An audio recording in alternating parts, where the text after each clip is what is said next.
Coach Smesko, if you can go into opening statement, we'll open it up for questions for the student athletes. In the first half, I didn't think that we shot the ball very well. We wasted some possessions, not getting into some actions, and we dug ourselves a little bit of a hole. Proud of the way we fought back in the second half and rallied and gave ourselves a chance to win the game at the end, but it didn't work out for us. But I'm proud of the effort our young ladies had, and we'll be back. Thank you, Coach. We'll go into questions for the student athletes. Again, to reiterate, please direct your question towards a specific student athlete, and if you have follow-ups, you can hold the mic. Destiny, down here. And you guys, it was 7-0, and then it was like 26-14, 40. I mean, every time you guys got in that uh-oh situation, you kept coming back. Was it a case of maybe you just spent too much energy kind of going uphill all game in the fourth quarter during that drought for you guys? Do you think you guys got a little bit worn down and a little bit tired? No. Basketball is a game of runs, and teams are going to go on runs. And once we saw that they were going up, we knew that it was our turn. I don't think we were tired. I just think that it's the game of basketball.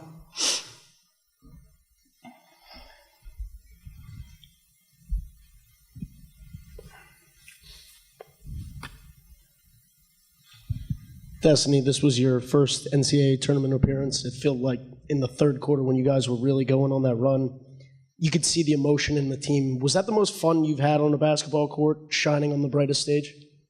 It was definitely fun. I think the most fun was probably winning the conference tournament, but being on the court with these girls all season, all year, battling, working hard, it's fun for me every day. So going on that run was definitely something special. We just couldn't finish it out. Obviously, your lone year here at FGCU. If you could just reflect on the year that it was for you and your teammates. It was amazing. Smesko recruited me out of high school, and I say every day I wish I made that decision to come out of high school, but I'm very grateful that he gave me another chance to come here because it was unbelievable. Keri, obviously, similar thing, first NCAA tournament appearance, played spectacular, led the team in scoring.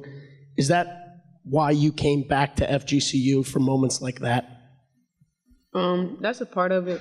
I just really, just like Des said, Coach recruited me out of high school, and I didn't make the decision to come, but I'm just glad I returned home because I learned so many things. I'm just glad Coach gave me the opportunity to come back and play for him.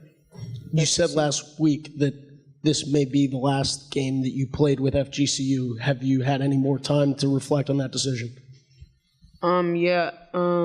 Actually, this was, I would say, my last game as of right now, but it's been a heck of a journey. So as of right now, yes, that was my last game. Any other questions for the student athletes? Thank you both. We'll go into questions for Coach Smesko.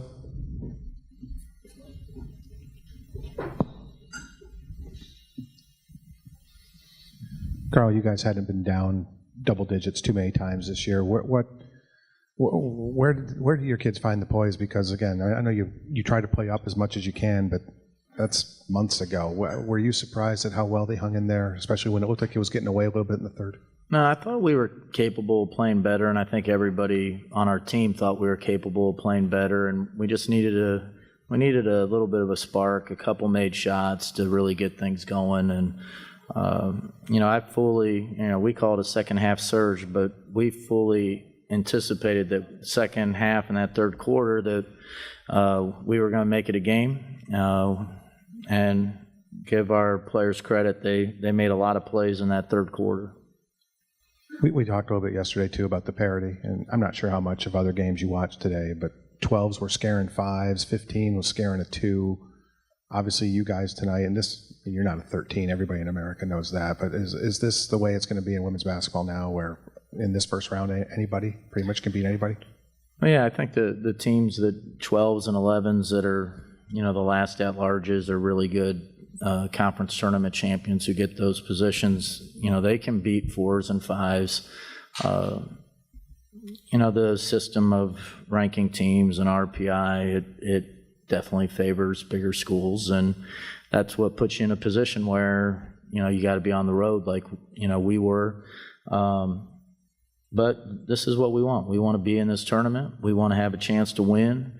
We feel like we have a good program that, we're going to break through and get to a Sweet 16 or better sometime soon. But wasn't to be today, and I give Miami a lot of credit. They, when we made the run on them, they regained composure, made some good plays, some three-point plays, and I give a lot of credit to, some kids that typically don't shoot the three a lot.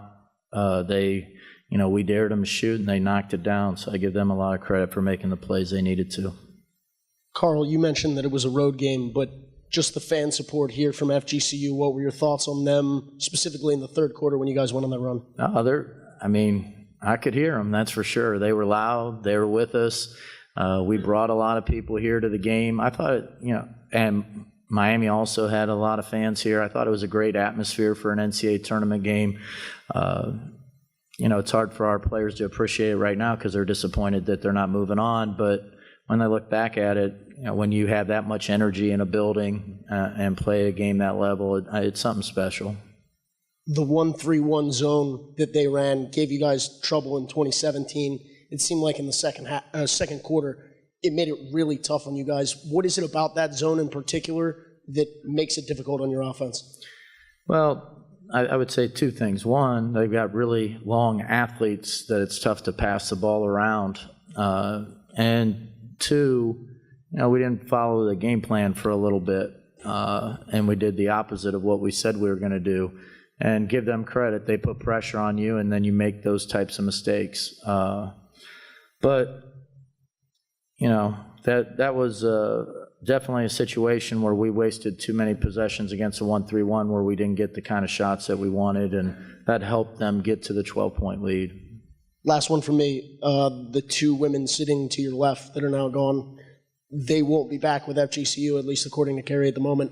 Just your thoughts on their legacy. Obviously, they both only played 1 year, but the impact that they've made on this program. Well, they had a great season, that's for sure. They're both excellent players. We wouldn't be in this situation without them. Keri's been outstanding and has picked it up even more once we lost Lisa for the season. And that was a time we really needed her to step up, and she was there for us. Came up big in the conference tournament, was a tournament MVP, and had a little bit of a slow start tonight, but she really got it going, started knocking down some shots. It was, she was someone who really helped us get back into the game. And Dessa's an outstanding all-around player. She's had a great season. She's an all-conference level player, and, I wish we had her longer. Carl, you said in the third quarter you guys anticipated that you would make it a game. Was that because of any adjustments you might have made schematically, or was that just because that's how the ebb and flow of the game you expected to go? Well, a lot of times it's not really adjustments so much as reminders of getting back to what we said we were going to do. And I thought when we came out in the third quarter, they were ready to get started again. And when we hit a couple shots early, all of a sudden everybody was in on the game plan and getting the kind of shots that we were looking to get and moving the ball a little bit better, catching it, shot faking, attacking the paint, moving it to a teammate. When we had really good ball movement and had things going with being able to attack off the dribble, get to the paint, we did really well. When we passed it and stared at the ball and waited on a kid to go one-on-one, that's not our game, and we just wasted too many possessions doing that.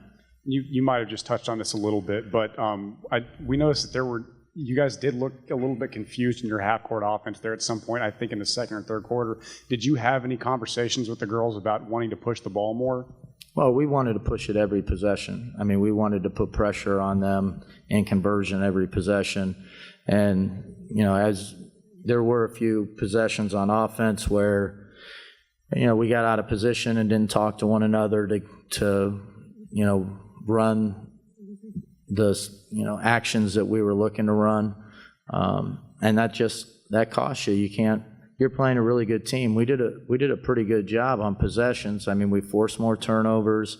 We didn't give up a ton of offensive rebounds against a really athletic team. But you can still waste possessions if you just don't run your offense right or you don't move the ball enough.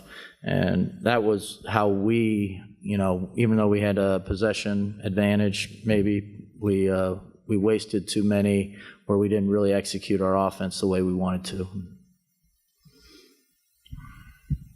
Karl, we know how formidable their front court is, but you kind of touched on a bit that their guards had some big shots kind of to start the fourth quarter, and they got to the foul line to kind of stretch their lead out with the clock not running. Was that something that you wanted to live with, to try to limit their bigs inside as much as possible, but knowing that there's some capable shooters out there and they hit some big shots, like you said? Yeah, well, they definitely have some good shooters. So we were trying to help off the kids who don't shoot as many threes, to give our posts some help, because they do have some dominant posts, and those kids hit shots. And, they hit at least 4 threes from those positions. So, those are the things that are a little bit of a gamble. We typically don't do that during the season, but we thought we needed to help our bigs a little bit, although they did a fantastic job defensively, both Des and Ty. But, this is one of those times where you take a calculated risk and it didn't work out. Thank you very much, Coach Smesko. Thank you.